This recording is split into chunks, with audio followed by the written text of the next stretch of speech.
Hello there. In this video, I'm going to be looking at the influences on marketing, but more specifically focusing on ethical influences. So firstly, there are certain ethical criticisms of marketing. For example, there's the idea that it just creates needs. Marketing simply forces the idea of materialism, which is that desire that an individual has to constantly want to have things. And a lot of people who are critical of marketing feel that a lot of businesses, particularly large ones, use certain strategies to manipulate people to buy whatever they want to sell them. So that's an ethical criticism of, is it ethical to manipulate people to buy something just for the sake of them having it? There's also the ethical issue of the stereotypical image of male and females, where males are always using power tools, they're drinking beer, while females are always cooking, cleaning, or looking after children. The use of sex to sell products as well, so that overuse of sexual themes to sell products. And some themes might also be used to persuade the consumer that using the product will increase their own sexual image. And also the issue of product placement. Inclusion of advertising in entertainment. So it's subtle. It could be a watch of a certain brand on someone's arm during a movie, or it can be a very strategically placed can of soft drink in a fridge that when the character of a movie or a TV show opens the fridge, you can very clearly see the brand, and that's very subtle. However, they could also be very overt displays. So, for example, the Lego movie, that's one giant advertisement for Lego. There's also the issues of truth and accuracy in advertising. Advertising can represent some real ethical dilemmas for marketers. False or misleading advertising, it's not only unethical, but it's also illegal. Examples of false or misleading advertising, include the use of the word special, low fat, or once in a lifetime, because they can be interpreted in a variety of different ways. Okay. And then we also have, on this truth and accuracy in advertising, untruths due to concealed facts, which then leads to a bit of a philosophical idea of what exactly is truth in the first place. Most customers really don't perceive ads as being believable or honest in the first place, such as a product making you more sexy, happy, or wealthy. However, it's information that's omitted from an ad that can severely harm the trust. For example, Coca-Cola once claimed that it wouldn't rot your teeth. However, they didn't add the little concealed fact that that's only true if you brush your teeth straight after drinking it. So really, they're not incorrect, they're just concealing a fact.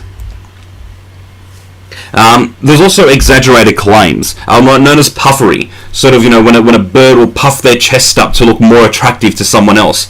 Puffery. It can't be proven. Claims that can't be proven. But they're so far-fetched that no reasonable person would actually be able to take it seriously. For example, a claim that a certain type of toilet paper is superior. It's really hard to confirm that one type of toilet paper is better than another. Okay. Some products also exaggerate claims that they can improve your health, your wealth, or your sex appeal. Again, it's really hard to prove it. However, most people don't normally take it seriously in the first place, but still unethical. And vague statements as well. Words so ambiguous that the consumer will assume the advertiser's intended message. So, however, they also allow the marketer to deny any intention to mislead or deceive, because if they use words such as helps reduce or helps fight against, but then someone uses the product and it doesn't fight against something, well, the marketer can say, hang on, but we used the word help. We didn't say the word it will fight against. It just may help you fight against it. So very vague statements. And also the issue of invasion of privacy. This explosion of web-based marketing leads to ethical dilemmas over tracking your data and using it. So, for example, Facebook ads. If you've search something in Google and then go onto Facebook, you'll find that those ads on the side reflect what you just searched. Now, because most websites infer consent, many consumers are actually unaware that their data is being collected, stored, and sold. Okay, and that's another whole issue in itself.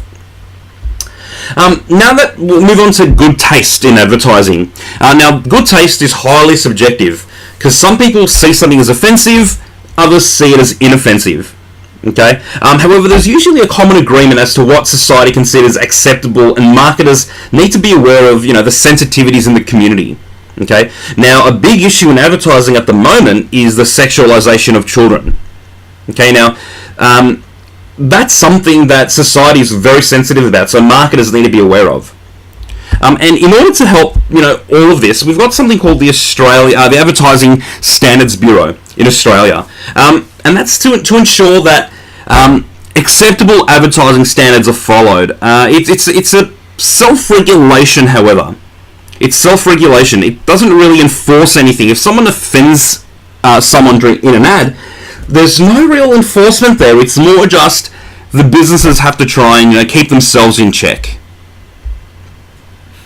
Other ethical issues are products that may damage health. So, for example, the marketing of junk food. This is an area that's currently being criticised by nutritionists, particularly as childhood obesity rates are skyrocketing, not only in Australia but around the world. But currently in Australia, there's no advertising allowed during programs for preschool children to try and stop them the manipulation of advertising, starting early.